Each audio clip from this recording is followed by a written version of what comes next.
Sa mga sandaling ito, makikitang dumating si Daesung upang iligtas ang matandang lalaki. Agad namang napuno ng kasiyahan ang matanda matapos makita ang pagdating niya.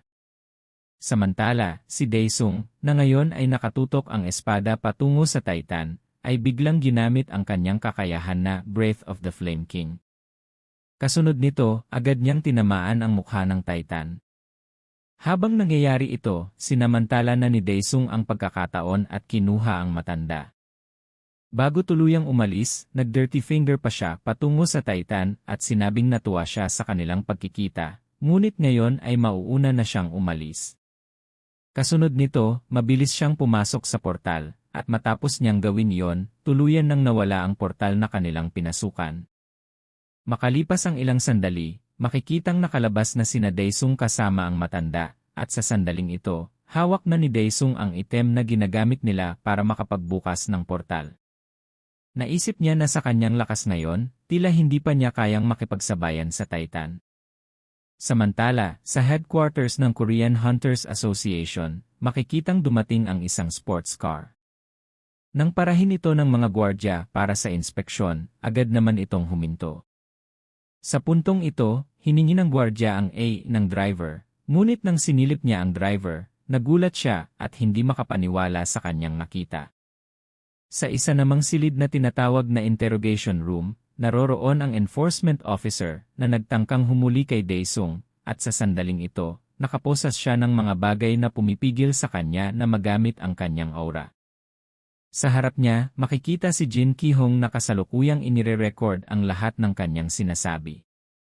Habang ginagawa ito ni Ki-hong, pinapanood sila ng branch manager ng asosasyon at napapaisip kung bakit ang isang katulad niya, na isang enforcement officer ng World Hunter Association, ay ginawa ang mga bagay na umabot pa sa puntong kinailangan niyang gumamit ng dahas para maaresto si Daesung.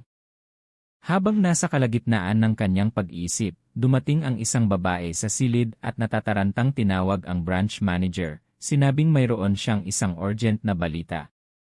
Bago pa niya masabi ang balita, nagulat siya sa kanyang nakita sa isa sa mga monitor. Nang tingnan ng branch manager kung ano ang ikinagugulat nito, maging siya ay napanganga din sa kanyang nakita, dahil sa sandaling ito, nakita nila na nasa loob na ng interrogation room si Aslan at kasalukuyang nakikipag-selfie kay Jin Ki-hong. Hindi naman malaman ni Ki-hong kung ano ang kanyang gagawin sa biglaang pangyayaring ito, ngunit habang natutulala pa ang lahat sa kanilang biglaang bisita, nakangiti namang sinabi ni Aslan sa enforcer ng World Hunter Association na mukhang kaawa-awa ang kanyang kalagayan ngayon. Galit namang tinanong ni Ki-hong kung ano ang ibig niyang sabihin sa biglaan niyang pagpasok sa lugar na ito. Hindi siya pinansin ng dalawa at sa halip sinabi ng babae na kaya nandito si Aslan ay para palayain siya. Matapos marinig ito, nagalit ang branch manager at sinabi na isang malaking kabastusan ang ginagawa ni Aslan sa panghihimasok sa kanilang asosasyon. Nagkaroon ng sandaling katahimikan sa silid matapos sabihin ito ng branch manager. Ngunit nang mapansin ni Ki-hong na hindi sumasagot ang dalawa, nagalit siya at sinimulang murahin si Aslan, sabay sabi na siya ay isang baliw na bastardo, at inutusan siya na pakawalan na siya ngayon. Agad siyang pinakawalan ni Aslan, ngunit matapos gawin iyon, napunta siya sa likuran ng babae, at sa maikling sandaling iyon, napakawalan na rin niya ang babae mula sa kanyang mga mana-restraining device. Matapos masaksihan ng branch manager ang kapangahasan ng dalawa, sinabi niya kay Aslan na ang kanilang mga pagkilos ay masyadong bastos dahil hindi na nila iginalang ang tamang proseso sa ganitong mga bagay. Dahil sa paulit-ulit na pambabasto sa kanilang asosasyon, hindi na nakapagpigil si Ki-hong at inatake niya si Aslan gamit ang kanyang aura punch. Habang ginagawa niya ito, sinabi niya na susubukan niya ngayon kung gaano ba talaga kalakas ang number 1 ranker ng buong mundo. Ngunit hindi papayag ang babaeng enforcement officer na gawin niya ito, kaya nag-ipon din siya ng enerhiya sa kanyang kamay at naghanda na ring umatake. Ngunit bago pa tumama ang kanilang mga atake, nagawang pigilan ni Aslan ang parehong atake at agad itong napawalang bisa.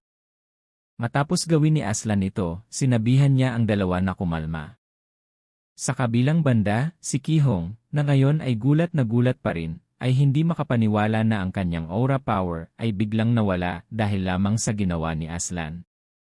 Samantala, ang babaeng enforcement officer ay nagsabi na ang aura power ni Daesung ay isang kapangyarihan na hindi angkop sa isang awaken, kaya ipinipilit niyang kailangan niyang imbestigahan si Daesung.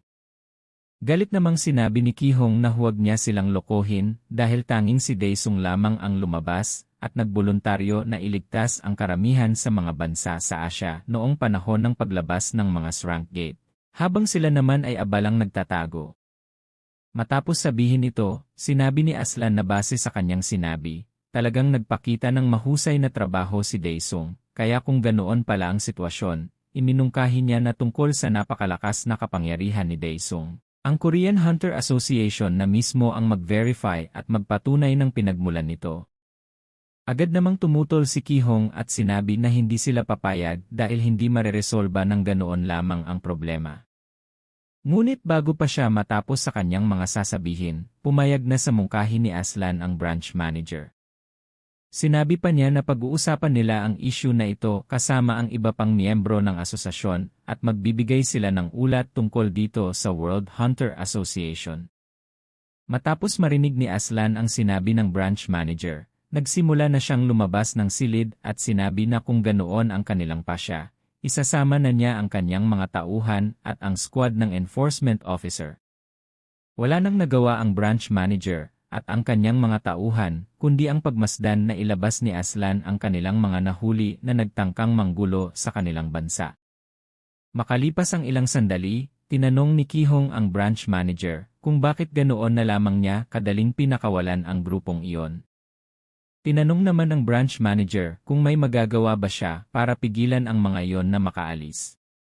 Hindi na nakapagsalita si Ki-hong matapos marinig ang tanong na ito, at sa halip ay nagsimula na lamang manggigil sa galit dahil batid din niya na wala siyang laban kay Aslan.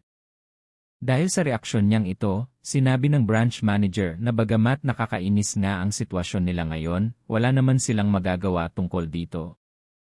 Matapos makaalis sa interrogation room, nagtungo naman ang babaeng enforcement officer sa selda na kinaroroonan ng kanyang mga tauhan. Pagdating sa lugar, sinabi niya na bagamat nabigo sila sa kanilang misyon, pinupuri pa rin niya ang mga ito sa kanilang masigasig na pagtatrabaho.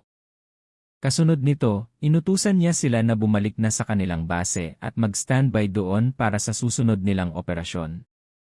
Agad namang sumang-ayon dito ang mga sundalo, ngunit hindi napansin ng babaeng enforcement officer ang isang mahalagang detalye. Ang ilan sa kanyang mga tauhan ay may ibang ilaw na ang mga mata, na nagpapakita na naging tauhan na sila ni Daesung.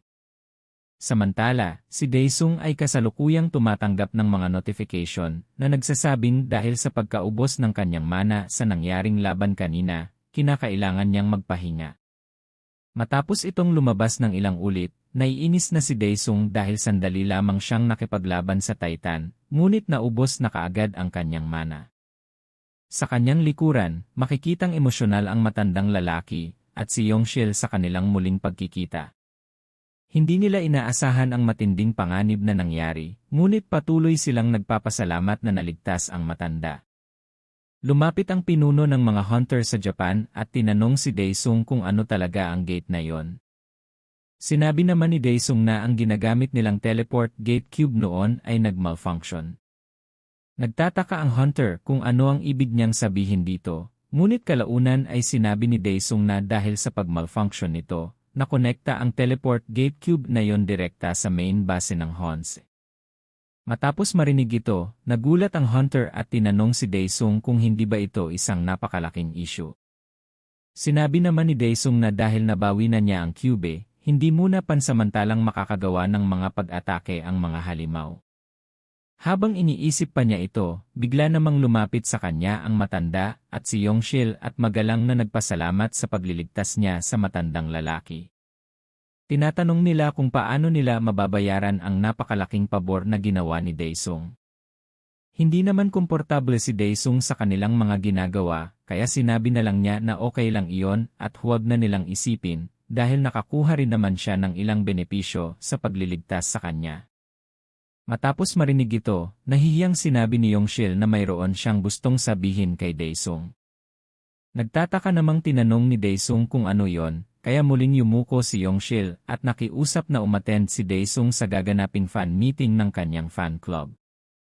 Lalong hindi naging komportable si Daesung matapos marinig ito. Nang makita naman ng matanda ang kanyang reaksyon, sinabi niya na dahil sa mga nakaraang kaganapan, ang kasikatan ni Daesung ay tumaas na at umabot pa sa buong mundo. Ipinaliwanag pa niya na makakatulong ang fan meeting na ito para mas mapabuti ang imahe ng kanilang Daesung clan, at kung magpapasya si Daesung na pumunta sa fan meeting na ito, ang clan ng matanda ang magbabayad sa lahat ng gastusin. Nagulat ang matandang lalaki matapos marinig na sumagot si Daesung na pumapayag siya sa kanilang iniaalok sa kanya. Habang naguguluhan pa, naluluhang tinanong ni Yongshil kung seryoso ba talaga si Daesung sa kanyang sinabi. Kinumpirma naman ito ni Daesung at sinabi pa nga na dahil gagawin nila ito, dapat nilang isama ang lahat ng kanilang kasamahan. Nagtataka namang tinanong ni Yongshil kung sino ang tinutukoy niya, kaya sinabi ni Daesung na ang tinutukoy niya ay ang lahat ng mga miyembro ng kanilang Kikats. Lalo namang nagulat si Yongshil sa sinabi ni Daesung dahil tila naka-jackpot siya, hindi lamang si Daesung ang pupunta, kundi pati lahat ng S-rank na kasamahan niya ay sasama din sa fan meeting na gagawin nila. Abangan ang susunod na kabanata. Hanggang dito na lang muna mga idol ang video na ito dahil ito na ang pinaka-latest na chapter. Kaya hanggang sa susunod ulit maraming salamat sa panonood at huwag kalimutang mag-like, share, at subscribe. Salamat.